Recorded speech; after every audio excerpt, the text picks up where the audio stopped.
جو حالیہ دنوں میں اس کی جو ہے وہ کافی ڈیٹیریشن ہوئی ہے، وہ سیکیورٹی کے حوالے سے ہے۔ تو وفاق کی جانب سے جو خیبر پختونخوا کے پیسے پینڈنگ ہیں وہ سیکیورٹی کے مد میں بھی چاہیے، اور وہ جو ایریئرز بچے ہیں جس کا آپ نے ذکر کیا پن بجلی کے منافع کا، اور صوبے کے اندر جو قرضہ جو ہے وہ بڑھ کر جو پروجیکٹس کیے گئے کیونکہ پہلے بھی وفاق سے اس قسم کے پیسے نہیں ملے۔ تیسرا جو سب سے امپورٹنٹ پوائنٹ ہے وہ جو نیولی مرج ڈسٹرکٹس ہیں کے پی کے ساتھ جن کا جو ہے وہ ملاپ ہوا ہے، اس میں NFC ایوارڈ جو ہے وہ پورا نہیں ہوا، اور اس میں جو 120 ارب روپے جو واجب الادا ہیں سینٹر کی طرف فاٹا کے ایکس فاٹا کے ڈیولپمنٹ کے لیے، جہاں پر صورتحال دن بدن جو ہے وہ خراب ہوتی جا رہی ہے، وہ بھی زیر بحث آئے۔ تو میرے خیال میں اگر 19 تاریخ کی ڈیڈ لائن دی ہے،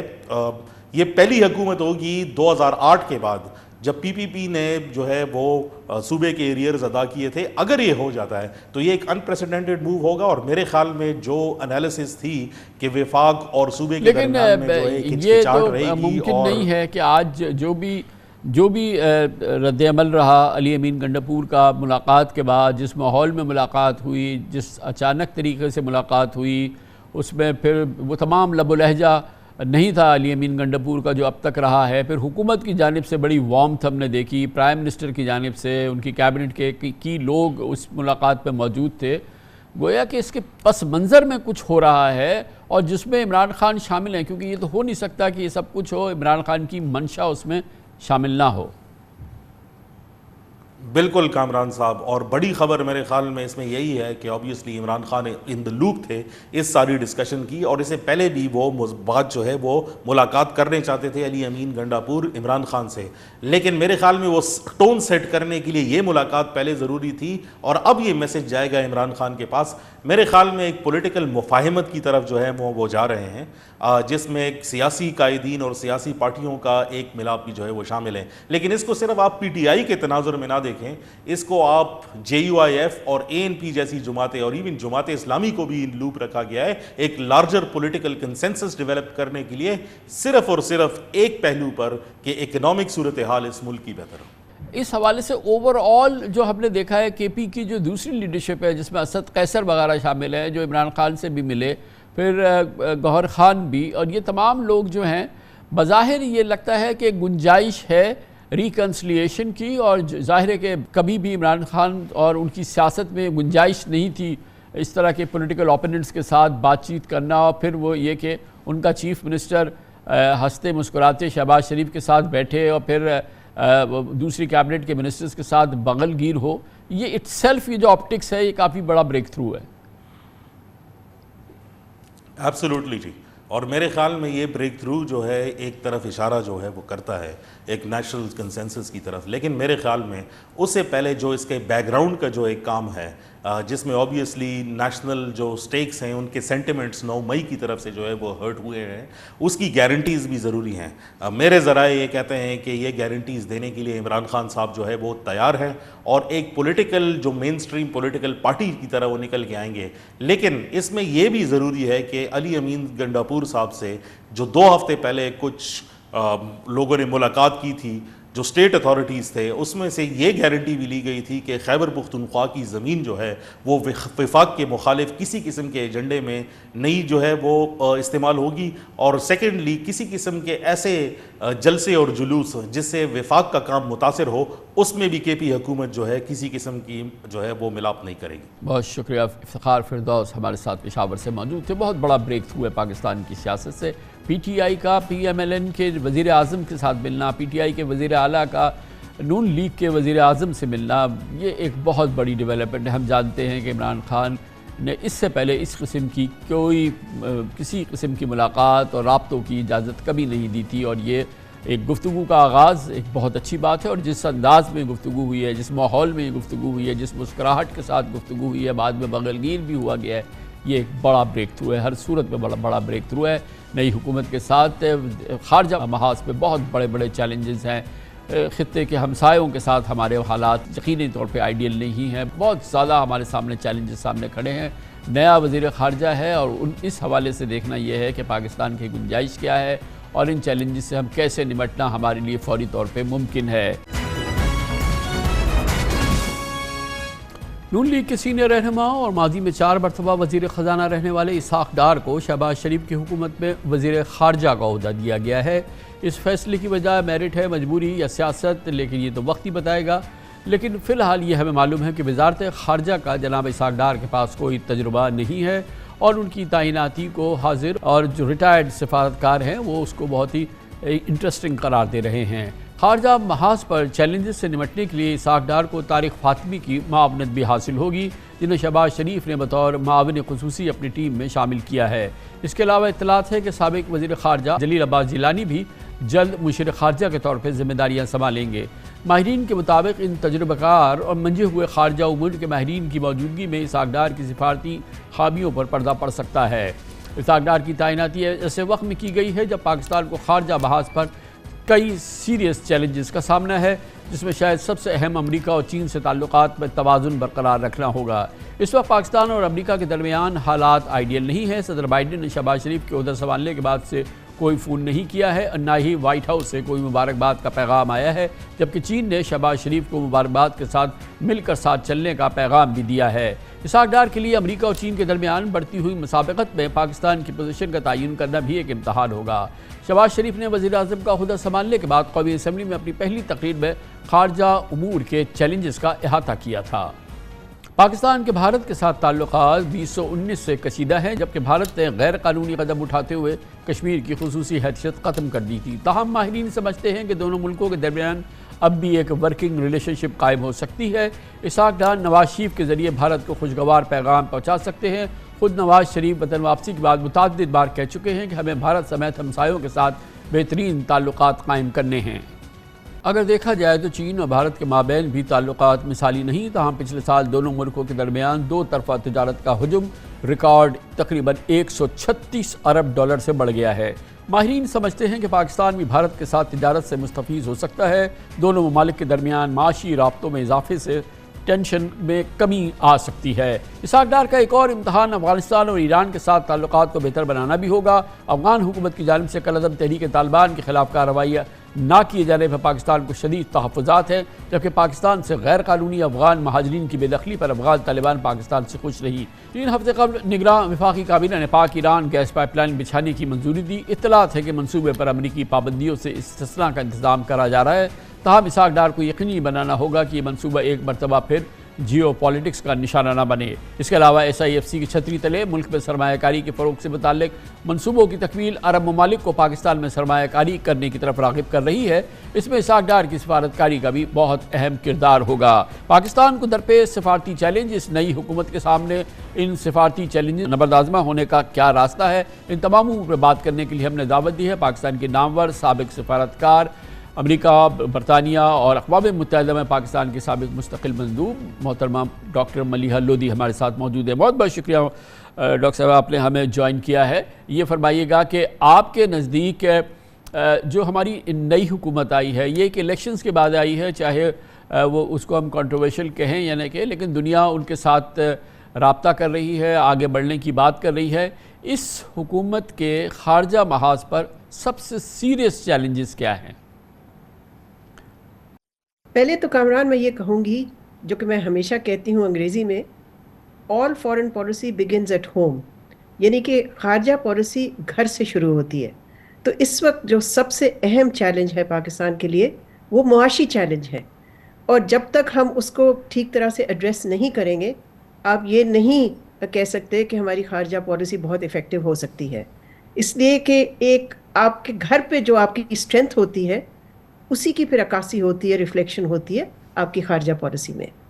مگر جس طرح سے آپ نے شروع میں کہا کہ جو ایجنڈا ہے فارن پالیسی ایجنڈا چیلنجز کا، وہ یہی ہے کہ بھارت کے ساتھ تعلقات، افغانستان کے ساتھ، اور پھر ظاہر ہے امریکہ اور چین کے ساتھ۔ تو جب آپ کہتے ہیں کہ سب سے اہم چیلنج کیا ہے، میرے لیے تو جو پاکستان کی جو اسٹریٹجک پرائیورٹی ہے وہ چین ہے، اور چین کے ساتھ ہم second phase of CPEC میں داخل ہو گئے ہیں، اور ضرورت اس بات کی ہوگی کہ اس کو ایک پازیٹیو ٹریجیکٹری پہ رکھا جائے، اور کوئی ایسی چیز نہ ہو جس سے کہ کوئی منفی اثر پڑے ہمارے تعلقات چین کے ساتھ۔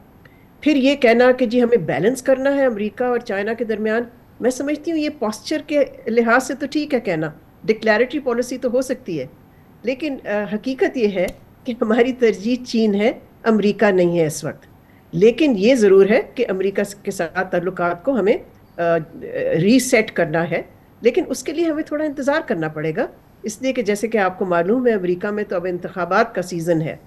تو جب تک یہ انتخابات نہیں ہوتے اور ایک نئی وہاں ایڈمنسٹریشن نہیں آتی، تو میں نہیں سمجھتی کہ پاکستان امریکہ کے درمیان تعلقات میں کوئی میجر انیشیٹو ہو سکتا ہے. اور جہاں تک صدر بائیڈن کا تعلق ہے، جس آپ نے تذکرہ کیا، صدر بائیڈن کا تو لگتا ہے کہ کوئی بلائنڈ اسپاٹ ہے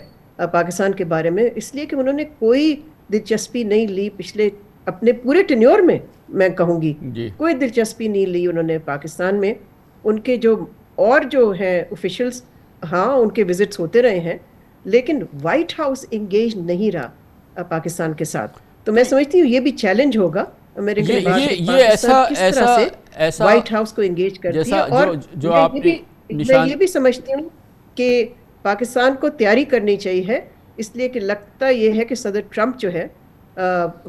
سابق صدر ٹرمپ، وہ اس کی واپسی ہو سکتی ہے. ہی could be the president again. So we should be prepared for that. یہ فرمائیے گا کہ ٹریڈیشنلی ہم نے دیکھا ہے کہ جب مسلم لیگ نون کی حکومت ہوتی ہے تو انیشیٹو ہوتے ہیں، کچھ پیش قدمی ہوتی ہے بھارت کے حوالے سے. اب چاہے اس کے جو بھی انجام نکلے، لیکن تمام جو کی ڈیولپمنٹس ہوئی ہیں جنرل مشرف کے دور میں بھی ہوئی تھی اور نون لیگ کے دور میں ضرور ہوتی ہے. اور اپنی واپسی کے بعد سے ایک بار پھر نواز شریف صاحب بہت پرزور طریقے سے کہتے رہے کہ پاکستان اور بھارت کے درمیان مذاکرات کے عمل کو آگے بڑھنا چاہیے. اس کے پراسپیکٹس کتنے ہیں اس نئی ایڈمنسٹریشن میں، اس نئی حکومت کے آنے کے بعد؟ دیکھیں، اس پہ بھی میں یہ کہوں گی کہ بھارت کے جنرل الیکشنز ہیں ڈیو اپریل مئی میں. تو پہلے تو یہ کہ ہمیں دیکھنا ہوگا کہ وہ انتخابات کون جیتتا ہے، کون سی حکومت آتی ہے. اس کے بعد ہی کوئی سفارتی موو ہو سکتی ہے. اور اس پہ میں یہ کہوں گی کہ یہ یک طرفہ تو نہیں ہو سکتی.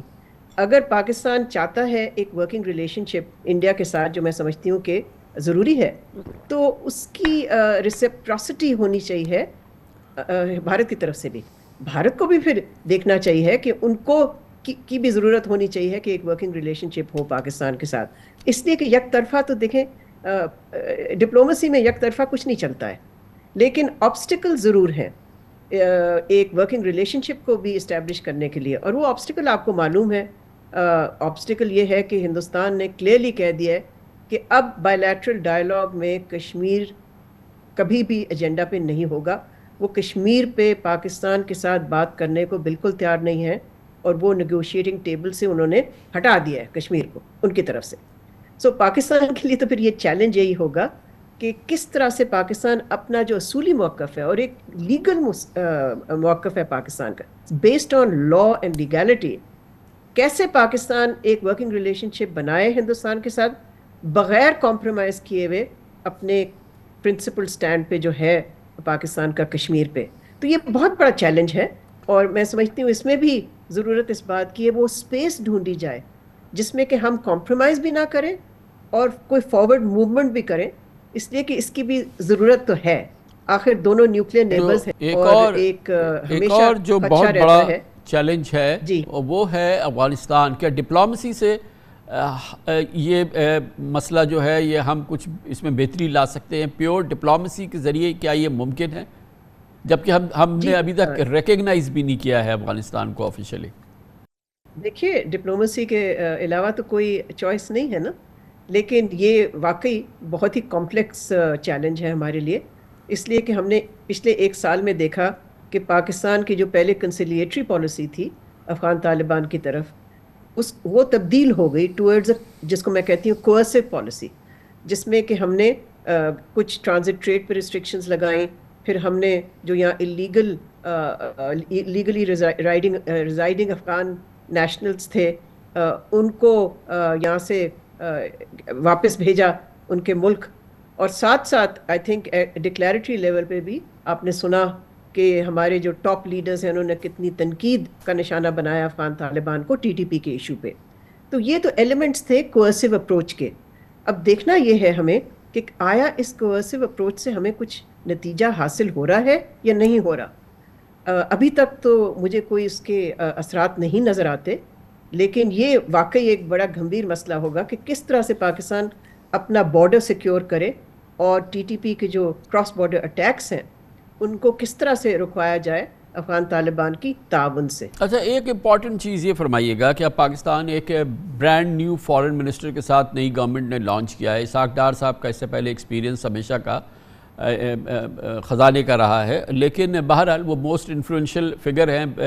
نواز شریف صاحب کے بعد، یا شہباز شریف صاحب کے ساتھ ساتھ پی ایم ایل این میں، اور نواز شریف صاحب کی ان کو بڑی قربت ہے، وزارت خارجہ ان کو ملی ہے، انہوں نے لی ہے۔ ایز انڈیویجول اور جو پروفائل ہے ڈار صاحب کا، وہ کتنا امپورٹنٹ ہوگا ان چیلنجز کو میٹ کرنے میں، اور اس میں کتنا ان کا اپنی اسکلز یا ان کے اپنی امتحان کس حد تک ہوگا؟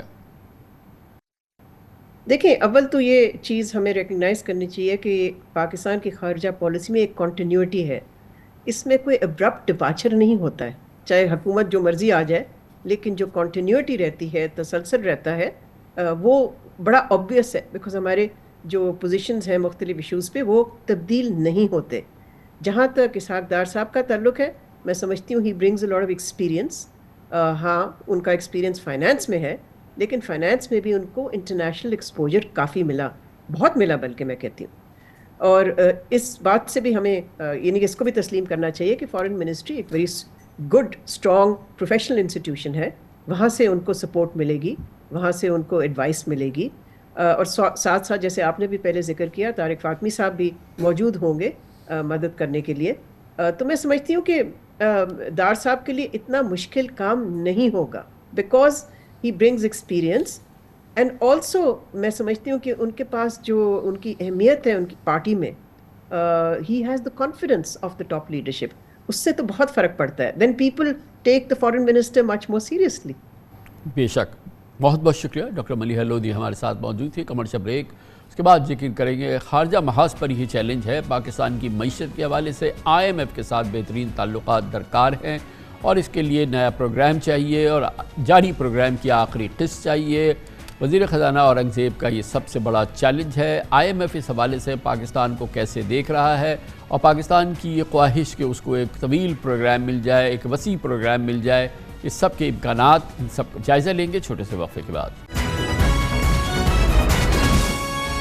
Welcome back. پاکستان طویل عرصے سے شدید معاشی مسائل کی جکڑ میں ہے، اور معیشت کو درپیش چیلنجز سے نمٹنے کے لیے نئے وزیر خزانہ محمد اورنگزیب کا امتحان شروع ہو گیا ہے۔ معاشی مشکلات سے نکلنے کے لیے شہباز حکومت آئی ایم ایف سے ملکی تاریخ کے طویل مدتی اور کم از کم $7 ارب کا بیل آؤٹ پیکج منظور کرنا چاہتی ہے۔ گویا وزیر خزانہ اورنگزیب مشکل سفر کا آغاز آئی ایم ایف سے کریں گے۔ آج آئی ایم ایف کا جائزہ مشن 5 روزہ دورے پر اسلام آباد بھی پہنچ گیا ہے، جہاں موجودہ پروگرام کی $1 ارب 10 کروڑ کی آخری قسط کے لیے کل سے پیر تک مذاکرات ہوں گے۔ خوش آئند بات یہ ہے کہ نگراں دور حکومت میں پاکستان نے آئی ایم ایف کے جائزے کی کامیابی سے تکمیل کے لیے تمام اسٹرکچرل بینچ مارکس اور 25 سے 24 اہداف بھی مکمل کیے ہیں۔ اس لیے خیال کیا جا رہا ہے کہ آئی ایم ایف کے جائزہ مشن سے زیادہ تر بات چیت نئے طویل مدتی اور بڑے بیل آؤٹ پیکج پر ہوگی، اور تفصیلی مذاکرات وزیر خزانہ اورنگزیب کے اگلے مہینے دورہ واشنگٹن میں ہونے کی توقع ہے۔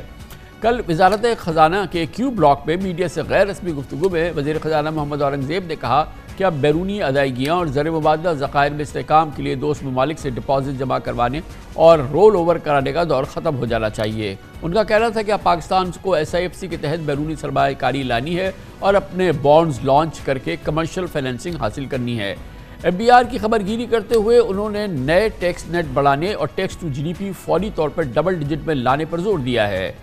وزیر خزانہ محمد اورنگزیب کا کہنا ہے کہ پبلک سیکٹر ڈیولپمنٹ پروگرام کے لیے پبلک پرائیویٹ پارٹنرشپ پر عمل درآمد ضروری ہوگا۔ کل محمد اورنگزیب نے میڈیا سے گفتگو میں مزید کیا کہا اور اپنے پروگرام کا کیا خاکہ پیش کیا، وہ ہم آپ کو دکھاتے ہیں۔ وزیر خزانہ محمد اورنگزیب کا کہنا ہے کہ پاکستان آئی ایم ایف سے جاری پروگرام کی تکمیل کے بعد ایک طویل مدتی اور حجم کے اعتبار سے اپنے کوٹے سے بڑا پروگرام لینے کا خواہش مند ہے۔ ان کا کہنا تھا کہ ملکی آمدن اور اخراجات میں توازن کے لیے retailers, whole sellers, real estate اور زرعی آمدن کو ٹیکس نیٹ میں لایا جائے گا۔ محمد اورنگزیب نے کہا کہ ایف بی آر میں اینڈ ٹو اینڈ ڈیجیٹائزیشن لانا، ریاستی ملکیتی اداروں کے خسارے روکنا ان کا ترجیحاتی ایجنڈا ہے، جس کی شروعات فوری طور پر پی آئی اے سے ہوگی۔ نئے وزیر خزانہ نے مہنگائی میں کمی کے رجحان کے پس منظر میں شرح سود میں ممکنہ کمی کا اشارہ بھی دیا، تاہم انہوں نے ساتھ ہی اسٹیٹ بینک کی مانیٹری پالیسی کمیٹی کی خود مختاری کا بھی حوالہ دیا۔ محمد اورنگزیب نے واضح کیا کہ تقریباً تمام اصلاحاتی اقدامات اور اسٹرکچرل بینچ مارکس ہر کوئی جانتا ہے، جن پر اسد عمر سے لے کر حفیظ شیخ، شوکت ترین، مفتاح اسماعیل اور اسحاق ڈار تک تمام وزرائے خزانہ نے دستخط کیے ہیں۔ ان کا کہنا تھا کہ اب مزید کسی بحث و مباحثے کی ضرورت نہیں، بلکہ فوری طور پر تمام شعبوں میں طے شدہ معاشی اصلاحات کے بلیو پرنٹ پر عمل درآمد اور نفاذ کا مرحلہ طے کرنے کی ضرورت ہے۔ وزیر خزانہ نے تسلیم کیا کہ اعتماد کے فقدان کی وجہ سے IMF ہمیشہ پیشگی شرائط سے بھرپور پروگرام دیتا ہے، تاہم موجودہ قرض پروگرام کی آخری قسط میں کوئی رکاوٹ نہیں۔ یقیناً IMF کے جاری پروگرام میں اس مہینے کی تکمیل ہوگی اور اگلے مہینے بیل آؤٹ پیکج کے لیے مذاکرات کا آغاز پاکستان کی معیشت اور بہتر ہوتے معاشی ڈسپلن کا اولین ضرورت ہوگی۔ پاکستان بزنس کونسل نے بھی حکومت کو تجویز دی ہے کہ پرانے قرضوں کی تنظیم نو کے ساتھ IMF سے مختصر عرصے کے بجائے 5 سالہ مدت کا نیا پروگرام لینا ہوگا، اور اگر نئے IMF پروگرام کا حجم ماضی سے زیادہ ہوا تو ملک کی معیشت میں استحکام آئے گا۔ IMF سے پاکستان کی توقعات اور پاکستان کی IMF سے توقعات اور اس کے لیے پاکستان کی شدید ضرورت، ان تمام معاملات پہ بات کرنے کے لیے ہمارے ساتھ واشنگٹن DC سے موجود ہے عزیر یونس ہے،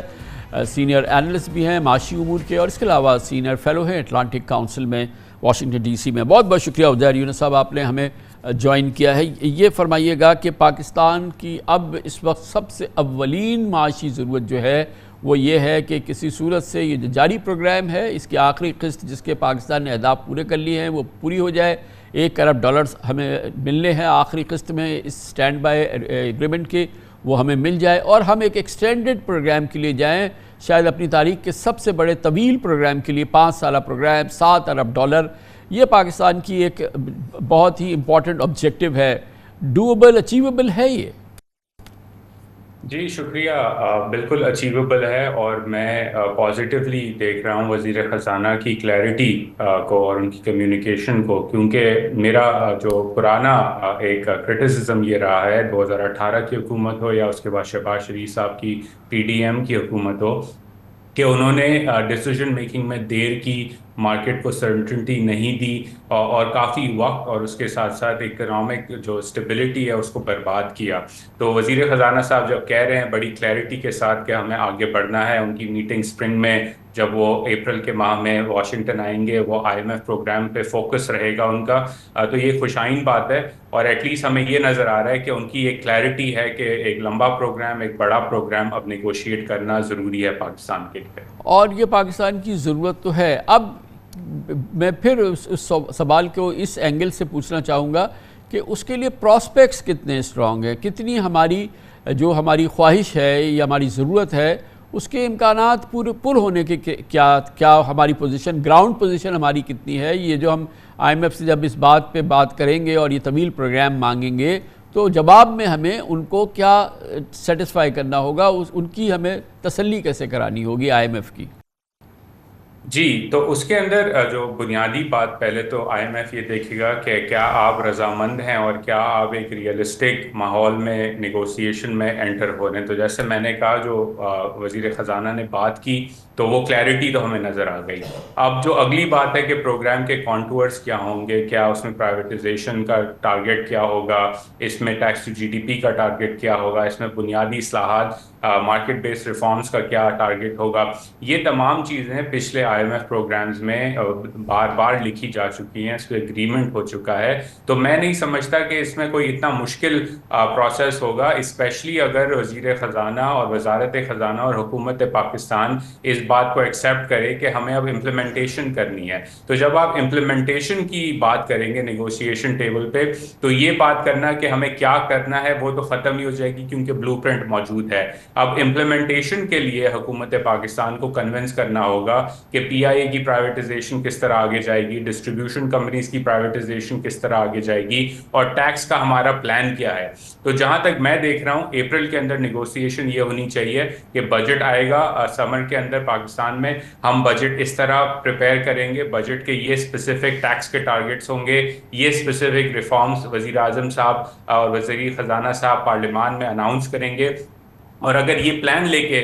وزیر خزانہ جاتے ہیں واشنگٹن یا آتے ہیں واشنگٹن، کیونکہ میں واشنگٹن میں موجود ہوں، تو میرے نزدیک اتنا مشکل نہیں ہوگا ایک لمبا پروگرام نیگوشیٹ کرنا IMF کے ساتھ۔ اب سے لے کے اپریل میں جب یہ کہ ہم کنکلوڈ کریں گے IMF کے ساتھ مذاکرات، ہماری بیلنس آف پیمنٹ وغیرہ کی کیا سچویشن ہے، ہماری اوور آل اکنامک ہیلتھ کیسی ہے، جو اگلے 3 مہینے ہم گزارا کر لیں گے آسانی سے؟ جی بالکل، اس وقت تو جو نمبرز ہیں اور جو IMF کا لاسٹ ریویو ہے اس کی بھی پازیٹیو سینٹیمنٹ ہے، تو وہ جب پیسے آئیں گے اور باقی رول اوورز ہو جائیں گے، یہ ساری چیزیں لنکڈ ہیں کہ کتنا کانفیڈنٹ ہے IMF اور کتنا کانفیڈنٹ ہے حکومت پاکستان بات چیت کرنے پر IMF کے ساتھ۔ تو جب یہ سگنل جو اورنگزیب صاحب نے آلریڈی دیا ہے، اس کی وجہ سے مجھے لگتا ہے کہ استحکام رہے گا معیشت کے اندر بجٹ کے پروسیس کے تھرو، اور اگر یہ ریویو اچھی طرح کمپلیٹ ہو جاتا ہے اور پھر ان کی میٹنگز واشنگٹن میں اچھی طرح کمپلیٹ ہو جاتی ہیں تو استحکام بڑھے گا معیشت کے اندر، کم نہیں ہوگا۔ اور یہ میں خوشائن بات، مجھے ان کی باتیں سن کے یہ محسوس ہوا کہ وہ جو کمیونیکیشن کی انسرٹنٹی ہمیں نظر آتی تھی پریویس دور کے اندر، وہ اب نظر نہیں آ رہی، تو یہ ایک پازیٹیو موو ہے by the finance minister. Great, thank you so much. Uzair Younus sahab ہمارے ساتھ تھے، senior fellow Atlantic Council Washington DC، economic affairs کے بہت ہی ریناؤنڈ اینالسٹ ہیں۔ اس کے ساتھ ہی ہمارے آج کے پروگرام کا اختتام ہوتا ہے۔ کل آپ سے پھر ملاقات ہوگی انشاءاللہ۔ کل تک کے لیے کامران خان کو اجازت، اللہ حافظ و ناصر۔